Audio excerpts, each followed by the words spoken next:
ಧರ್ಮರಾಯ ಸ್ವಾಮಿ ದೇವಸ್ಥಾನದಲ್ಲಿ ಅದು B grade ದೇವಸ್ಥಾನ. ಬಿ ಗ್ರೇಡ್ ಅಂದರೆ 5 ಲಕ್ಷದಿಂದ 25 ಲಕ್ಷ ಆದಾಯ ಇರತಕ್ಕಂಥ ದೇವಸ್ಥಾನ. ಅಲ್ಲಿ ಅರ್ಚಕರ ಸಂಬಳ ಮತ್ತು ನೌಕರರ ಸಂಬಳ ಎಲ್ಲ ಹೋಗಿ ಹಣ ಏನು ಹೆಚ್ಚಾಗಿ ಏನು ಉಳಿಯೋದೇ ಇಲ್ಲ ಅಲ್ಲಿ. ಅದಕ್ಕೆ ಮಹಾನಗರ ಪಾಲಿಕೆಯವರು ಸುಮಾರು ಒಂದು 20 ವರ್ಷದಿಂದ ಕೂಡ ಪ್ರತಿ ವರ್ಷ ಕೂಡ ಅನುದಾನ ಕೊಡ್ತಾರೆ. ಕರಗದ ಟೈಮಲ್ಲಿ ಮೊದಲೆಲ್ಲ ಕಡಿಮೆ ಕೊಡ್ತಾಯಿದ್ರು, 25 ಲಕ್ಷದಿಂದ ಸ್ಟಾರ್ಟ್ ಆಗಿ 2 ಕೋಟಿವರೆಗೂ ಕೂಡ ಕೊಡ್ತಾರೆ. ಆಮೇಲೆ ಅದನ್ನು ಹಿಂದೆ ಕೋರ್ಟಲ್ಲಿ ಅದನ್ನು ಅಡ್ಮಿನಿಸ್ಟ್ರೇಟ್ರು ಇವರು ADC ಜಿಲ್ಲಾ ಅಪರ ಜಿಲ್ಲಾಧಿಕಾರಿಗಳ ಉಸ್ತುವಾರಿನಲ್ಲಿ ಆಗಬೇಕು ಅಂತ, ಯಾಕೆಂದರೆ ಕಮಿಟಿ ಅವಧಿ ಮುಗಿದಿತ್ತು, ಅದಕ್ಕೆ ತೀರ್ಮಾನ ತೊಗೊಂಡಿದ್ದರು. ಆಮೇಲೆ ನಾನು ಈಗ ಏನು ತೀರ್ಮಾನ ತೊಗೊಂಡಿದ್ದೀನಿ ಅಂದರೆ BBMP ಅವರು ಏನು ಹಣ ಕೊಡ್ತಾರೆ ಅದನ್ನು ಅವರೇ ಖರ್ಚು ಮಾಡಲಿ.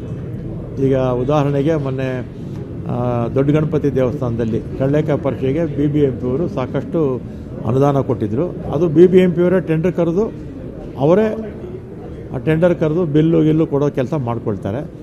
ಈ ಸಲ ನಾನು ಮಹಾನಗರ ಪಾಲಿಕೆ ಆಯುಕ್ತರಿಗೆ ಪತ್ರ ಬರೆದು BBMP ವತಿಯಿಂದನೇ ಅಲ್ಲಿ ಏನು ಅರೇಂಜ್ಮೆಂಟ್ಸ್ ಮಾಡಬೇಕು ಅವರೇ ಟೆಂಡರ್ ಕರೆದು ಅವರೇ ಮಾಡಿ ಅವರೇ ಬಿಲ್ ಕೊಡಲಿ ಅಂತ ಸೂಚನೆಯನ್ನು ಅವರಿಗೆ ಕೊಡ್ತೀನಿ.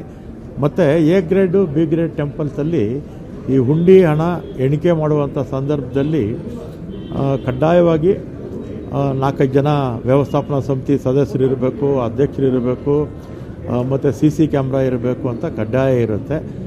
ಆದರೂ ಕೂಡ ಇಷ್ಟೆಲ್ಲ ಇದ್ದರೂ ಕೂಡ ಅದು ಹೇಗೆ ಕಣ್ಮರೆ ಆಯಿತು ಮತ್ತು ಹೇಗೆ ಅದು ಹುಂಡಿಗೆ ಬಂತು ಅನ್ನೋದನ್ನು ತನಿಖೆ ಮಾಡಿ ಅಂತ ನಮ್ಮ ಆಯುಕ್ತರಿಗೆ ಸೂಚನೆ ಕೊಟ್ಟಿದ್ದೆ. ತನಿಖೆ ಆಗುತ್ತೆ. ಅದರ ಮಧ್ಯದಲ್ಲಿ ಜವಾಬ್ದಾರಿ ಅಂದರೆ ಇಒ ಜವಾಬ್ದಾರಿ ಸ್ಥಾನದಲ್ಲಿ ಇದ್ದಂಥವರು ಅವರಿಗೆ ಅಮಾನತ್ತು ಕೂಡ ನಿನ್ನೆ ಮಾಡಿದ್ದಾರೆ. ಇನ್ನು ಮುಂದೆ ಈ ರೀತಿ ಆಗದ ರೀತಿ ಇನ್ನೊಂದ್ಸಲಿ ನಿರ್ದೇಶನ ಎಲ್ಲ ಇಒಗಳಿಗೂ ಕೊಡಿ ಅಂತ ಹೇಳಿದ್ದೀನಿ. ಆಮೇಲೆ A ಗ್ರೇಡ್ B ಗ್ರೇಡಲ್ಲಿ ಅಷ್ಟೇ, A ಗ್ರೇಡು ಟೆಂಪಲ್ಸಲ್ಲಿ B ಗ್ರೇಡ್ ಟೆಂಪಲ್ಸಲ್ಲಿ ಮಾತ್ರ ಈ ರೀತಿ. C ಗ್ರೇಡ್ ಟೆಂಪಲ್ಸಲ್ಲಿ ಆದಾಯ ಕಡಿಮೆ ಇರೋದ್ರಿಂದ ಅಲ್ಲಿರ್ತಕ್ಕಂಥ ಅರ್ಚಕರೇ ಅದೆಲ್ಲ ನೋಡ್ಕೊಂಡು ಹೋಗ್ತಾರೆ. ಮತ್ತು ಆಯಾ ದೇವಸ್ಥಾನದ ಹಣ ಆಯಾ ದೇವಸ್ಥಾನದ ಅಕೌಂಟಲ್ಲೇ ಇರುತ್ತೆ. ಇನ್ನು ಮುಂದೆ ಈ ರೀತಿ ಆಗದ ರೀತಿ ನೋಡ್ಕೊಳ್ಳಿ ಅಂತ ಹೇಳಿದ್ದೀನಿ.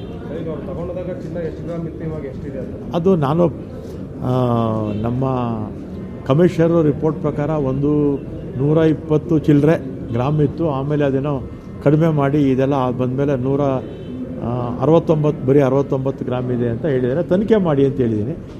ತನಿಖೆ ಆದಮೇಲೆ ಸ್ಪಷ್ಟವಾಗಿ ಬರುತ್ತೆ. ಅದೇ ಗೊತ್ತಿಲ್ಲ, ಅದಕ್ಕೆ ತನಿಖೆ ಮಾಡಿ ಅಂತ ಹೇಳಿದ್ದೀನಿ. ತನಿಖೆ ಮಾಡಿದಾಗ ಸ್ಪಷ್ಟತೆ ಸಿಗುತ್ತೆ. ಆಮೇಲೆ ಯಾರು ದಾನ ಕೊಟ್ಟಿರ್ತಾರಲ್ಲ ಅವ್ರಿಗೆಲ್ಲ ಗೊತ್ತಿರುತ್ತೆ, ಈಗ ತೂಕ ಎಷ್ಟಿದೆ ಅಂತ ಗೊತ್ತಿರುತ್ತೆ. ಯಾರೇ ತಪ್ಪು ಮಾಡಲಿ ಕ್ರಮ ಅಂತೂ ತಗೊಳ್ತೀವಿ. ಮತ್ತು ಮಹಾನಗರ ಪಾಲಿಕೆ ಏನು ಪ್ರತಿ ವರ್ಷ ಹಣ ಕೊಡುತ್ತೆ, ದೀಪಾಲಂಕಾರ ಮತ್ತು ಬೇರೆ ಬೇರೆ ಖರ್ಚುಗಳು ಎಲ್ಲ ಮಾಡ್ತಾ ಇದೆಯಲ್ಲ, ಅದನ್ನು ಈ ಸಲ ನೇರವಾಗಿ ಮಹಾನಗರ ಪಾಲಿಕೆಯವರೇ ಎಲ್ಲ ಖರ್ಚು ವೆಚ್ಚಗಳನ್ನು ಅವರೇನು ADC ಮುಖಾಂತರ ಮಾಡಿಸ್ತಾ ಇದ್ದಾರೆ, BBMPಯಿಂದನೇ ಮಾಡಿಸಿ ಅಂತ ಹೇಳ್ತೀನಿ. ದೊಡ್ಡ ಗಣಪತಿ ದೇವಸ್ಥಾನದಲ್ಲೂ ಅಷ್ಟೇ ಎಲ್ಲ BBMP ಅವರೇ ಮಾಡಿದ್ರು. ಅಲ್ಲಿ ದೇವಸ್ಥಾನದ ಆವರಣದೊಳಗಡೆ ಮಾತ್ರ ಮುಜಾಲಿಂದವ್ರು ಮಾಡ್ತಾರೆ. ಇಲ್ಲೂ ಅಷ್ಟೇ ಧರ್ಮರಾಯ ಸ್ವಾಮಿ ಟೆಂಪಲಲ್ಲಿ ದೇವಸ್ಥಾನದ ಆವರಣದ ಒಳಗಡೆ ಮಾತ್ರ ಮುಜರಾಯಿ ಇಲಾಖೆಯವರು, ಅಂದರೆ ಅಲ್ಲಿರ್ತಕ್ಕಂಥ ವ್ಯವಸ್ಥಾಪನಾ ಸಮಿತಿ, ಈ ವ್ಯವಸ್ಥಾಪನಾ ಸಮಿತಿ ಬಂದಿದೆ, ಈಗ ಅಧ್ಯಕ್ಷರ ಆಯ್ಕೆ ಆಗಬೇಕು, ಅವರು ಉಸ್ತುವಾರಿನಲ್ಲಿ ನಡ್ಕೊಂಡು ಹೋಗುತ್ತೆ. ಉಳಿದಾಗೆ BBMP ಅವರೇ ಮಾಡಲಿ, ಖರ್ಚು ವೆಚ್ಚಗಳೆಲ್ಲ ಅವರೇ ಮಾಡಿಕೊಳ್ಳಿ. A ಗ್ರೇಡು B ಗ್ರೇಡ್ ದೇವಸ್ಥಾನಗಳಲ್ಲಿ ಕಡ್ಡಾಯವಾಗಿ ಲಾಕರ್ ಇರಬೇಕು. ಆಮೇಲೆ ಅವ್ರಿಗೆ B ಗ್ರೇಡ್ ಅಂದರೆ 5 ಲಕ್ಷದಿಂದ 25 ಲಕ್ಷದವರೆಗೂ ಆದಾಯ ಇರುತ್ತೆ ಪ್ರತಿ ವರ್ಷ. ಒಂದು ಲಾಕರ್ ತೊಗೊಳಕ್ಕಾಗಲ್ವಾ? ಲಾಕರ್ ತಗೋಬೇಕು, ಕಡ್ಡಾಯವಾಗಿ ಲಾಕರ್ ತಗೊಳ್ಳಿ ಅಂತ ಇರುತ್ತೆ. ಬಹುತೇಕ ಎಲ್ಲ ಇದೆ, ಇಲ್ಲೇನೋ ಇದೆಯೋ ಎಲ್ಲೋ ಗೊತ್ತಿಲ್ಲ, ತಿಳ್ಕೊಂಡು ಹೇಳ್ತೀನಿ.